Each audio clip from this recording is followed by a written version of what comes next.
বীরভূমে ভূমিপুত্র বেতাজ বাদশাহ তৃণমূল কংগ্রেসের জেলা সভাপতি ও মমতা বন্দ্যোপাধ্যায়ের কাছের মানুষ প্রবেশ করছেন বীরভূমে। আর ওই দিনই বীরভূমে যাবেন মুখ্যমন্ত্রী প্রশাসনিক বৈঠক করতে। স্বাভাবিক কারণেই বীরভূমে তৃণমূল কংগ্রেসের নেতা কর্মীদের মধ্যে ব্যাপক উত্তেজনা।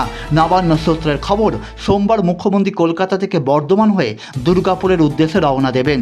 রাতে দুর্গাপুর সার্কিট হাউসে থাকবেন, সেখান থেকে বীরভূম যাবার সম্ভাবনা। মঙ্গলবার বোলপুরে তিনি প্রশাসনিক বৈঠক করবেন। আর তৃণমূলের অতিরিক্ত পাওনা প্রায় 2 বছর জেলে কাটিয়ে মঙ্গলবার মুখ্যমন্ত্রীর কেষ্ট বীরভূমে ঢুকছেন। একই দিনে দুজনে বীরভূমে যাওয়া যথেষ্ট তাৎপর্যপূর্ণ।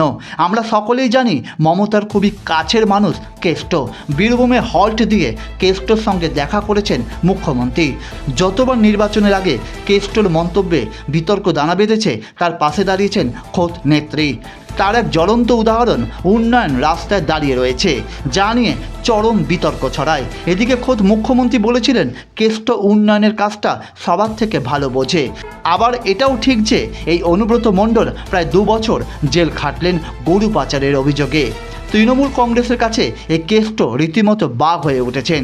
খোদ মমতা বন্দ্যোপাধ্যায় বলেছিলেন কেষ্টকে বীরের সম্মান দিয়ে ফিরিয়ে আনবো। মঙ্গলবার তাকে বীরের মর্যাদায় বরণ করে নিতে প্রস্তুত বীরভূমের Trinamool Congress. Shashwati report, target news, Birbhum.